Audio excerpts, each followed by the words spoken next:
President Zelensky's office responded to U.S. Secretary of State Blinken's call to involve young people in the fight by stating that the Ukrainian military currently lacks sufficient weapons, so forcing more young people into the army would make no difference. On the other hand, Secretary Blinken emphasized that the workforce is crucial, because even with money, even with ammunition, there still needs to be people fighting on the front lines. President Biden has been striving to supply as many weapons as possible to Ukrainian forces as the remaining time of the Democratic administration is running out.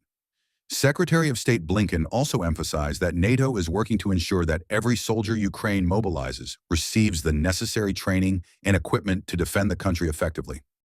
President Zelensky's media advisor, Dmytro Litvin, expressed opposing views on December 4th by stating that it doesn't make sense to see calls for Ukraine to lower the mobilization age, presumably in order to draft more people, when we can see that previously announced equipment is not arriving on time. Because of these delays, Ukraine lacks weapons to equip already mobilized soldiers. He further declared that Western allies have full access to the data and can compare the promises with the actual deliveries. With this statement, the Kyiv administration once again blamed its allies. President Zelensky signed a bill earlier this year to please his partners, lowering the conscription age from 27 to 25, aiming to recruit many new soldiers after the heavy losses from the summer 2023 counteroffensive. However, pressure is mounting once again. If President Zelensky reduces the age to 18, it could provoke public discontent in Ukraine, potentially leading to internal conflicts and widespread protests. Kyiv's refusal to lower the conscription age may signal that peace talks are on the horizon. As these negotiations draw closer, the irreparable losses of Ukrainian forces continue to rise. Recently, the Ukrainian military reported new casualty figures of 105,000 soldiers killed or missing. It should be noted that this number comes from Ukrainian sources, and naturally, the actual figure is higher, although it will likely be revealed gradually over time. Another noteworthy development concerns North Korean forces in Russia. About a month ago, Kyiv claimed that these forces had engaged in combat against Ukrainian troops in Kursk, which the Biden administration cited as justification for allowing Ukraine to conduct long-range missile strikes on Russian territory. However, on December 5th, in an unexpected turn, the Kyiv Independent quoted Ukrainian officials stating that North Korean troops deployed in Kursk were not involved in direct combat operations as Kyiv had previously alleged. According to the National Resistance Center, operated by the Ukrainian military, North Korean soldiers are stationed at observation posts and checkpoints in the Kursk region as a secondary force, not engaging directly in battles against Ukrainian forces. Their primary role is to guard Russian military assembly areas, facilitating the transfer of Russian resources to frontline positions. This situation once again highlights how Ukraine's and the West propaganda systems are used to serve the interests of globalism, escalating the war. The BBC, quoting Ukrainian soldiers fighting in Kursk, openly acknowledged that operations in Kursk are merely a desperate attempt to gain leverage for future negotiations. Ukrainian officer Pavlo also revealed an astonishing truth. And despite weeks of reports suggesting that as many as 10,000 North Korean troops have been sent to Kursk to join the Russian counteroffensive, the soldiers we've been in contact have yet to encounter them. I haven't seen or heard anything about Koreans, alive or dead. On the Russian side, they are intensifying attacks on the Kursk front, where the battles are reportedly fierce. In a report on the situation in Kursk on December 5th, the Russian Ministry of Defense stated that operations to eliminate Ukrainian units in this area are ongoing. Additionally, Russian fighter jets, artillery, and drones have targeted and destroyed multiple Ukrainian assets on this front. While the front line remains volatile, on the economic front, President Putin declared on December 4th that Western attempts to defeat Russia on all fronts, including by damaging its economy, have failed. Ukraine peace plan to decide the fate of the EU and NATO. Despite Western efforts, Russia continues to engage actively in international trade. Several EU countries still openly purchase energy from Russia, defying Brussels' calls, while others conduct transactions through intermediaries. These intermediaries provide Russia with essential goods, including critical electronic components. Interestingly, Europe has finally realized that it is they who have been isolated all along, not Russia. The Financial Times on November 28th exclaimed, "European powers used to carve up other countries. Now that fate threatens us, starting perhaps with Trump handing much of Ukraine to Russia in a peace deal on which Europeans are barely consulted." This comes after the EU's new head of foreign policy, Kaja Kallas, recently stated that President Putin's influence on global issues is increasingly growing. Ironically, this is contrary to the calculations of NATO and EU leadership. In the economic sector and defense, the Russians have shown significant progress and a progressively firmer stance against the West's escalating moves. Russian warship fires warning shots at German helicopter in the Baltic. Amid Syria's crisis, with the successful test of the Oreshnik hypersonic missile on November 21st, Russia's stance has become much firmer, especially as its military continues to achieve steady victories in Donbass. In an interview with American journalist Tucker Carlson on December 5th, Russian Foreign Minister Sergei Lavrov officially explained why Russia launched the Oreshnik missile at the Ukrainian city of Dnipro. He said, "Russia don't want to aggravate the situation, but since ATACMS and other long-range weapons are being used against mainland Russia, as it were, we are sending signals. We hope that the last one, a couple of weeks ago, the signal with the new weapon system called Oreshnik, was taken seriously."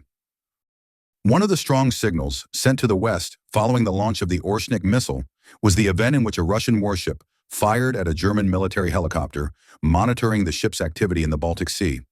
European media outlet Euronews on December 4th quoted German Foreign Minister Annalena Baerbock, who revealed the incident for the first time on the sidelines of a NATO foreign ministers meeting in Brussels. The German military helicopter, confirmed by the Daily Mail to be conducting a reconnaissance mission at an unspecified time, was fired upon by the Russian warship, described as a military vessel with warning shots aimed at keeping the German aircraft away. The Daily Mail concluded that signal ammunition is used for warning shots rather than attack, but this sort of incident is a sign of how close NATO and Russia are getting to facing each other directly. The warning shots fired by the Russian warship also demonstrate the increasing assertiveness of Russia in waters traditionally considered NATO's domain. Just one day earlier, AFP reported that the Russian military had conducted extensive naval and air exercises in the eastern Mediterranean, off the coast of Syria. The exercises took place after the city of Aleppo fell to the jihadist group HTS, which had been trained by Ukrainian intelligence. Russia confirmed that it had increased its military presence in Syria for the drills, with over 1,000 personnel operating 10 warships and 20 aircraft. The exercises included testing the Zircon hypersonic missile and Kalibr cruise missiles, with an Onyx cruise missile also launched from a designated area on the Mediterranean coast. The Russian naval base off the Syrian city of Tartus likely served as the command center for these operations. Despite the significant show of force off the coast of Syria, Russia has long avoided confrontation with Israeli fighter jets, which have continuously bombed Syria, particularly targets in and around the capital Damascus. The Russian exercises, therefore, do not seem aimed at Israel, but rather serve as a warning primarily directed at the U.S. and their ground forces in Syria. The Pentagon has deployed fighter jets over areas they occupy in eastern Syria.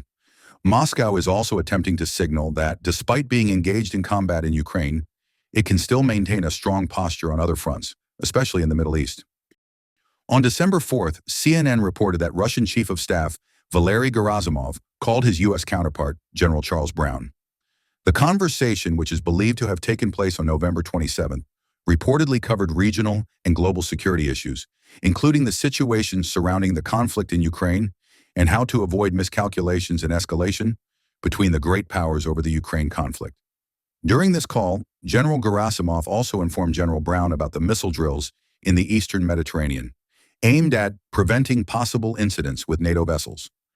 From this, we can sense that the conversation between the two generals was likely connected to the increasing escalation in Ukraine after Kyiv launched long-range strikes beyond its territory, and Moscow tightened its nuclear doctrine before launching the Oreshnik missile strike on the city of Dnipro.